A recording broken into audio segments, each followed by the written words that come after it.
Avec nous en ligne, nous avons donc Pascal Paradis, député, nouveau député du Parti québécois dans Jean Talon. Comment ça va, Monsieur Paradis? Ça va très bien, et vous? Oui, moi, je vais très bien, même quand ça va mal. Ben, je suis heureux de l'entendre. Ça, c'est une bonne façon de voir la vie. Hmm. Alors, c'est notre première entrevue, Monsieur Paradis. Je souhaite qu'on en ait plusieurs. Bienvenue dans la game politique. Ben, je suis heureux de pouvoir participer à la vie démocratique québécoise. Et Hmm. j'espère que oui, on aura l'occasion de se reparler. Et vous n'êtes pas seulement resté cantonné à Québec, n'est-ce pas? Vous êtes pour faire la promotion un peu partout de la vie démocratique au Québec, un peu partout dans Québec, pas vrai?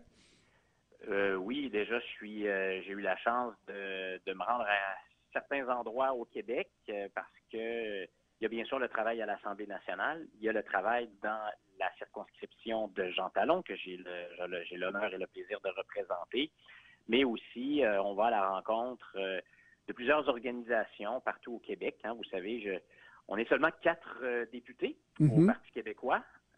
C'est une distorsion de notre système électoral hein, qui Oui. fait en sorte que malgré tous les votes qu'on a obtenus, on a seulement 4 députés, ce qui fait en sorte qu'on a plusieurs dossiers qui nous sont attribués à chacun des députés. Alors, il y a beaucoup de groupes à travers le Québec à rencontrer pour pouvoir bien porter leur voix.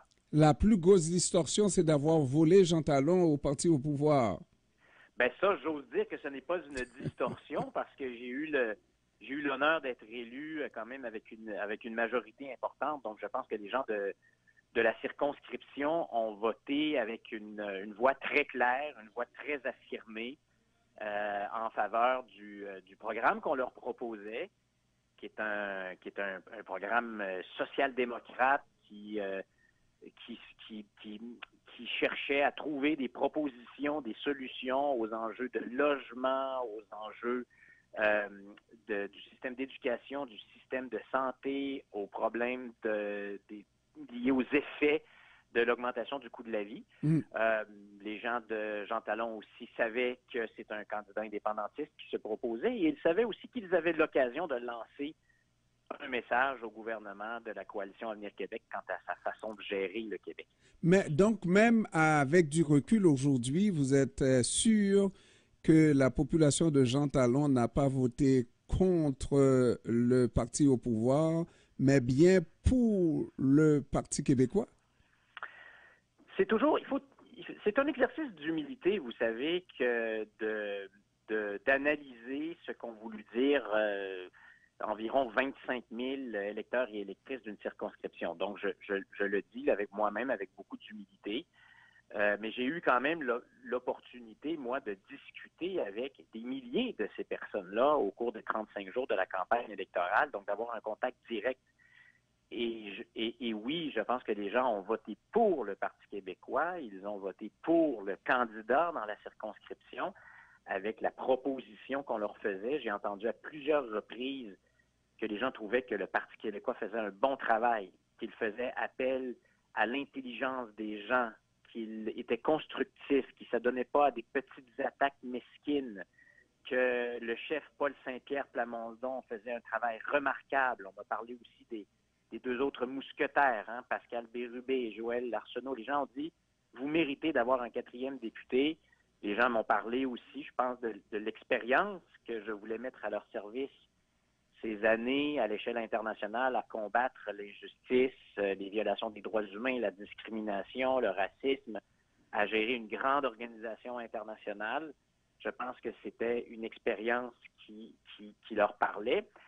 Et oui, il y avait aussi, on en est tout à fait conscient, et je pense qu'on le ressent encore plus même depuis l'élection de Jean Talon, il y avait aussi, je pense, une insatisfaction par rapport à la façon dont le gouvernement est géré actuellement. On a parlé des enjeux de transparence, des enjeux de respect des promesses, de la parole donnée. Alors, je pense que c'est un ensemble de raisons, mais je pense qu'avec une majorité là, de 6 000 voix, il y avait certainement un vote pour le Parti québécois et pour le candidat. Alors, avec tout ce que vous venez de dire, je trouve la plus grande distorsion, là. Plus grande distorsion, c'est que votre élection a fait revenir dans le débat le troisième lien. Oui.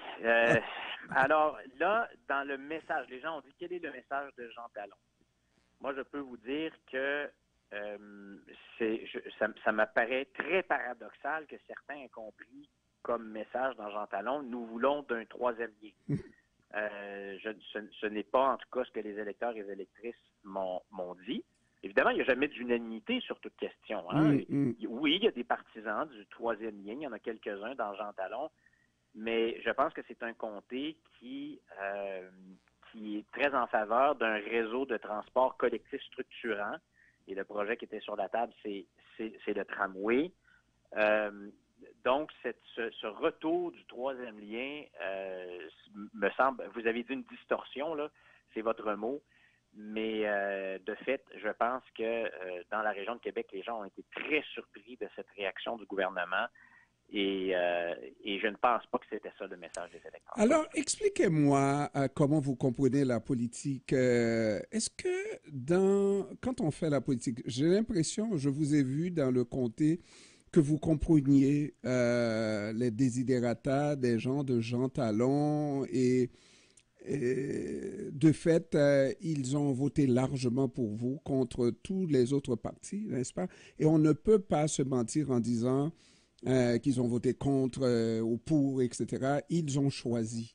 Maintenant, est-ce que c'est la population qui doit nous diriger, nous comme politiciens, je ne suis pas politicien, mais les politiciens en général, selon les désirs de la population, ou est-ce que nous sommes des éclaireurs en politique, n'est-ce pas? Et si on voit, exemple, que la population demande un troisième lien, on peut expliquer à la population pourquoi le troisième lien ne serait pas une bonne chose.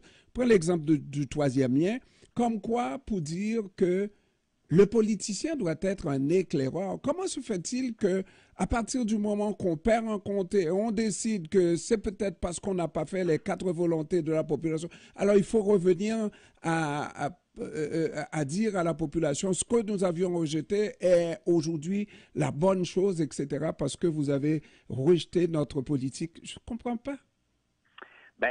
En fait, une grande partie de la réponse à votre question se trouve dans votre question, parce que vous l'avez vous-même mentionné. Je pense que les députés ont ce double rôle, donc celui d'être très à l'écoute de la population de leur circonscription et de la population de la région et du Québec. Le porte-à-porte, par exemple, qui se fait pendant une campagne électorale et toutes ces opportunités de rencontrer ensuite, là, depuis que j'ai été élu, les organisations, les citoyens, les citoyennes, c'est important. Quels sont leurs désirs, quels sont leurs rêves, quelles sont leurs préoccupations, quels sont leurs problèmes, comment le député peut porter leur voix, comment il peut expliquer leur vécu et leurs enjeux pour trouver des solutions aussi. Certaines fois, souvent, ce sont des problèmes individualisés ou de certains groupes, et là, on les aide. Et ça, c'est très important. Donc, on est porteur de cette voix-là, il faut être à l'écoute. Mais vous avez utilisé le mot éclaireur, je l'aime beaucoup, et je pense que je vais le réutiliser ailleurs, mais je pense que les élus doivent faire preuve aussi d'un leadership constructif. Ils doivent chercher à expliquer, à vulgariser, à informer, à proposer pour que collectivement, nous puissions prendre les meilleures décisions. Et ce qui fait que c'est un savant mélange des deux. Donc, on ne peut pas simplement dire que, parce qu'il y a une majorité, parfois très courte, de gens qui disent qu'ils veulent ceci, qu'il faut aller vers là. Parfois, il faut dire, écoutez, il y a des raisons de voir les choses autrement. Parfois, c'est plus difficile, par exemple, de penser à très long terme. Et ça s'applique autant à la population qu'aux politiciens. Je pense que notre rôle, c'est de réfléchir à long terme, c'est de penser à nos enfants. Et je vous le dis aujourd'hui parce que, par exemple, nous sommes actuellement dans le mois des droits des enfants qui souligne évidemment les droits qui ont été consacrés dans la Convention internationale relative aux droits des enfants. Et vous savez, maintenant, il y a cette pratique-là qui s'installe dans certains parlements, notamment à l'Assemblée nationale, d'avoir une chaise Mhm. qui est là, qui est offerte par des enfants qui l'ont décorée et qui nous aide à visualiser le fait que quand on prend des décisions, on doit réfléchir à nos enfants. On doit réfléchir aux impacts de cette décision-là. Quels seront ces impacts-là sur eux dans 10, 15, 20 ans. Alors, c'est ça le rôle, je pense, du politicien. Il est un peu double. Il doit tenir compte de ces deux aspects que vous avez mentionnés dans votre question. Et effectivement, un parti comme le Parti québécois, qui est un parti visionnaire, ça ne veut pas dire que moi je suis indépendantiste, mais c'est à vous à me convaincre que j'ai intérêt à changer cette option, mon option d'avant, pour devenir indépendantiste parce que ça va faire l'affaire de tout un peuple. Qu'est-ce que j'ai à voir à ne pas voter pour ce qui devrait être bon pour l'ensemble de la population? Mais encore faut-il que vous me rameniez à la chose, pas vrai? C'est tout à fait vrai et c'est une des choses que j'aime beaucoup au Parti québécois, c'est-à-dire que, bon, dans le cas du gouvernement actuel, vous avez peut-être lu plusieurs analyses qui disent, ben là, on cherche à voir quel est l'objectif de ce gouvernement-là et quel legs il veut laisser, quels sont les grands objectifs qu'il poursuit au-delà des préoccupations quotidiennes.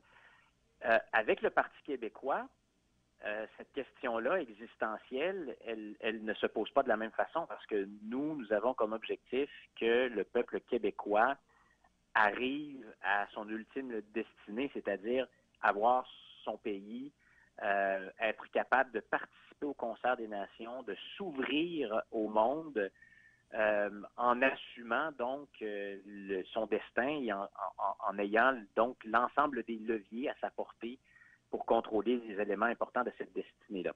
Et moi, je trouve que c'est un projet extrêmement porteur, extrêmement jeune, extrêmement innovant. Vous savez que depuis 25 ans, mon travail m'a amené à voyager partout dans le monde, à apprendre beaucoup, à être inspiré par des défenseurs des droits humains un peu partout dans le monde. Et ça m'a fait réaliser à quel point ce projet-là d'indépendance du Québec est tout aussi, sinon plus pertinent en 2023. C'est une opportunité extraordinaire pour toutes les Québécoises et tous les Québécois de tous les horizons, incluant les nouveaux arrivants, incluant les peuples autochtones qui sont là depuis des millénaires, incluant la population dans toute sa diversité socio-économique, de définir ensemble quel pays on veut se donner. Et ça, imaginez en 2023 à quel point c'est stimulant comme défi. Moi, je pense que les Québécois sont des entrepreneurs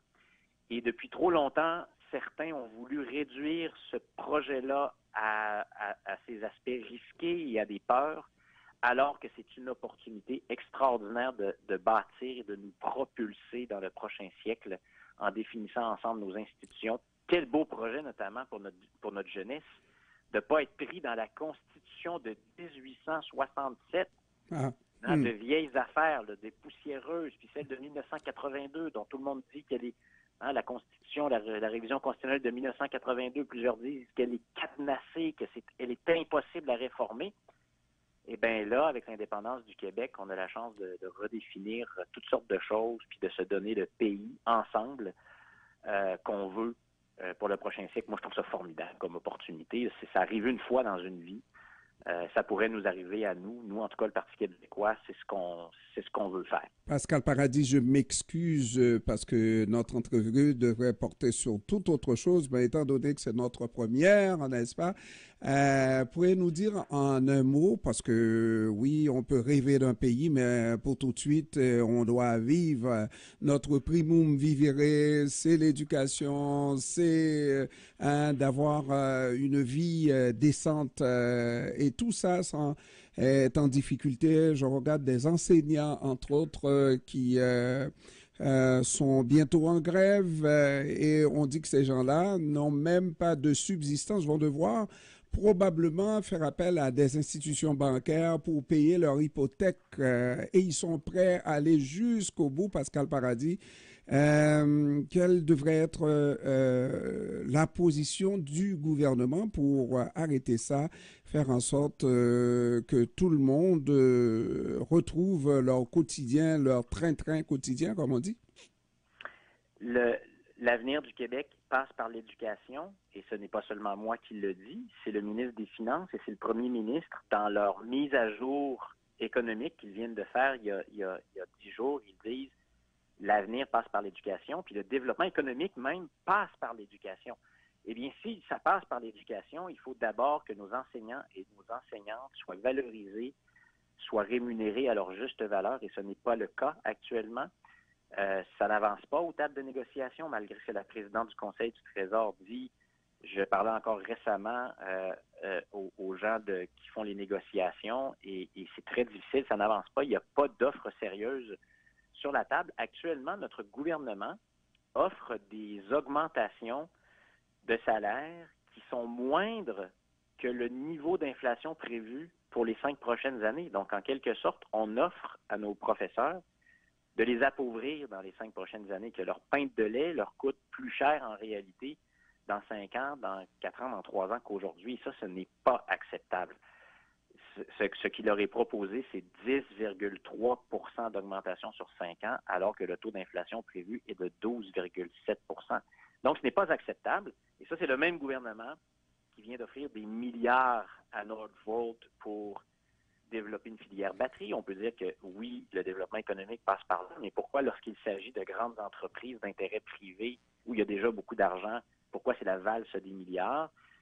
C'est le même gouvernement qui a offert des baisses d'impôts substantielles il y a 1 an en nous disant que ça n'aurait pas d'impact sur les services publics. Et nous, on a dit que ça va avoir des impacts. 7 millions, on les voit aujourd'hui, les impacts. 7 millions pour le hockey dans votre aréna de Québec et puis sans le Canadien. Alors, quand on voit tout ça, là, on se pose des questions. 7 millions, c'est peut-être pas grand-chose. Mais c'est avec des petits millions comme ça qu'on arrive à dégager un budget convenable pour les travailleurs du secteur public, parapublic, pas vrai? Mais oui, mais absolument. D'abord, le même ministre des Finances qui nous disait il y a 10 jours, en réponse aux représentants des travailleurs de l'État, là, de nos infirmières, de nos psycho-éducatrices, des concierges dans nos écoles, puis dans nos hôpitaux, nos enseignants, ils disaient, ben là, excusez-moi, les temps sont durs, la marge de manœuvre financière est réduite à 0. Je vais devoir être très prudent avec les fonds publics.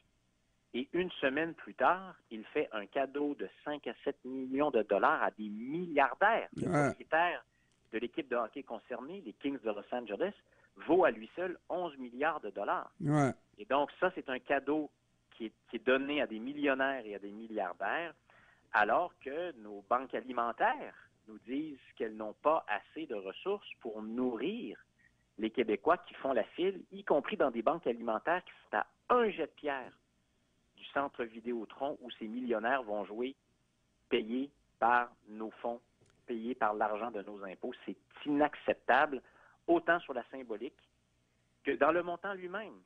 Certains ont dit 5 à 7 millions là, sur l'ensemble du budget du Québec. Oui, mais attendez, 5 à 7 millions, là, donnez-le à des organisations communautaires et vous allez voir tout ce qu'on est capable de faire. Ça va faire toute la différence. Pascal Paradis, nouveau député du Parti québécois dans Jean Talon, je vous remercie d'avoir pris du temps de nous parler cet après-midi en espérant que ce n'est pas notre dernière communication. Espérons-le, c'est moi qui vous remercie. Merci. Au revoir. Au revoir.